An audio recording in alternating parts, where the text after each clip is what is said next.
let's learn a little bit about the law of large numbers, which is on many levels one of the most intuitive laws in mathematics and in probability theory.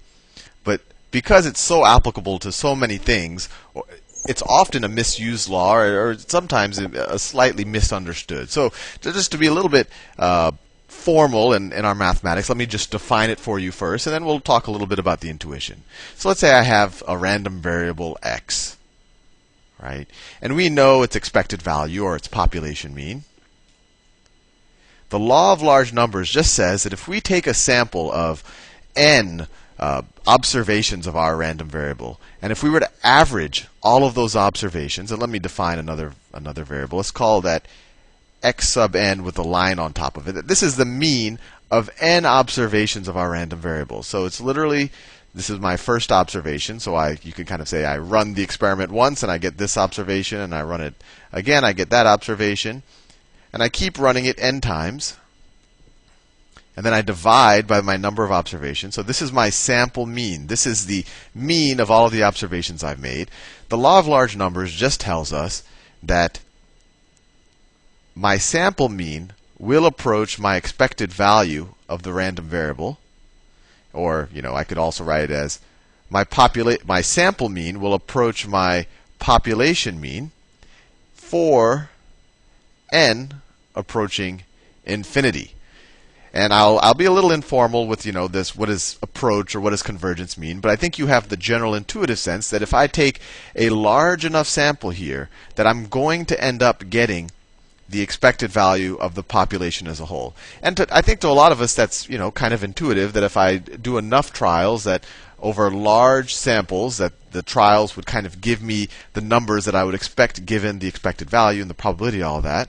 But I think it's often a little bit misunderstood in terms of why that happens. And before I go into that, let me give you a particular example. So the law of large numbers will just tell us that, let's say I have a random variable, x is equal to the number of heads after 100 tosses of a fair coin. Tosses or flips of a fair coin. The law of large numbers just tells us, well, first of all, we know what the expected value of this random variable is. It's the number of tosses, the number of trials, times the probability of success of any trial. So that's equal to 50. So the law of large numbers just says if I were to take a sample, or if I were to average the sample of a bunch of these trials, so I get, I don't know, my first time I run this trial, I flip 100 coins, or I have 100 coins in a shoebox, and I shake the shoebox, and I count the number of heads, and I get 55. So that would be x1. Then I shake the box again, and I get 65. Then I shake the box again, and I get 45. And I do this n times, and then I divide it by the number of times I did it. The law of large numbers just tells us that this average, the average of all of my observations, is going to converge to 50 as n approaches infinity, or for n approaching 50. N approaching infinity. And I want to talk a little bit about why this happens, or intuitively why this is. A lot of people kind of feel that this means that if, after 100 trials, that if I'm above the average, that somehow the laws of probability are going to give me more heads or fewer heads to kind of make up the difference. And that's not quite what's going to happen, and that's often called the gambler's fallacy. And let me differentiate, and I'll use this example. So let me make a graph, and I'll switch colors. Let's say that this is, so let me make, so on this is n, my x-axis is n, this is the number of trials I take, and my y-axis, let me make that the sample mean. And we know what the expected value is, right? We know the expected value of this random variable is, it's 50. Let me draw that here. This is 50. So just going to the example I did. So when n is equal to, let me just plot it here. So my first trial I got 55, and so that was my average, right? I only had one data point. Then after 2 trials. Let's see, then I have 65. And so my average is going to be 65 plus 55 divided by 2, which is 60. So then my average went up a little bit. Then I had a 45, which will bring my average down a little bit, right? I won't plot a 45 here. Now I have to average all of these out. What's 45 plus 65? Well, let me actually just get the number just so you get the point. So it's 55 plus 65. It's 120 plus 45 is 165 divided by 3 is 3 goes into 165. 5 times 3 is 15. It's 53, right? No. 15. 55. 55. So the average goes back down to 55, and we could keep doing these trials, right? So you might say that the law of large numbers tells us, okay, after we've done 3 trials, and our average is there. So a lot of people think that somehow the gods of probability are going to make it more likely that we get fewer heads in the future, that somehow the next couple of trials are going to have to be down here in order to bring our average down. And that's not necessarily the case. Going forward, the probabilities are always the same. The probabilities are always 50% that I'm going to get heads.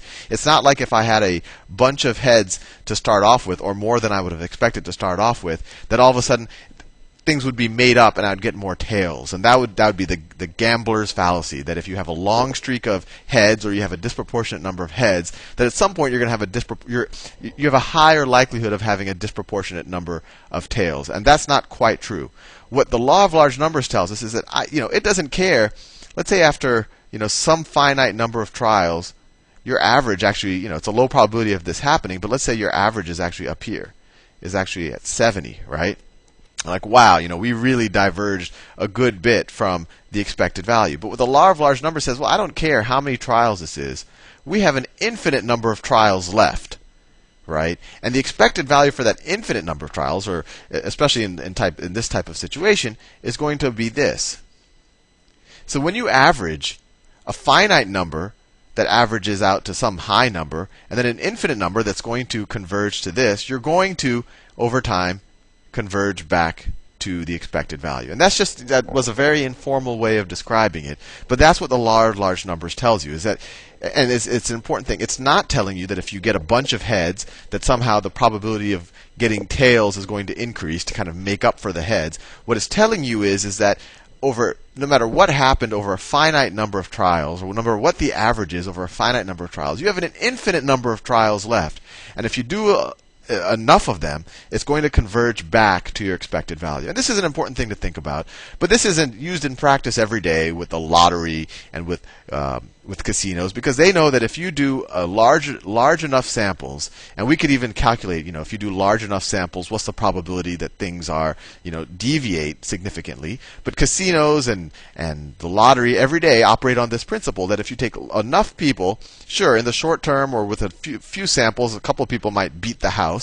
But over the long term, the house is always going to win because of the parameters of the games that they're making you play. Anyway, this is an important thing in probability, and I think it's fairly intuitive, although, sometimes when you see it formally explained like this with the random variables, and that's a little bit confusing. All it's saying is that as you take more and more samples, the average of that sample is going to approximate the true average, or I should be a little bit more particular. The mean of your sample is going to converge to the true mean of the population, or to the expected value of the random variable. Anyway, see you in the next video.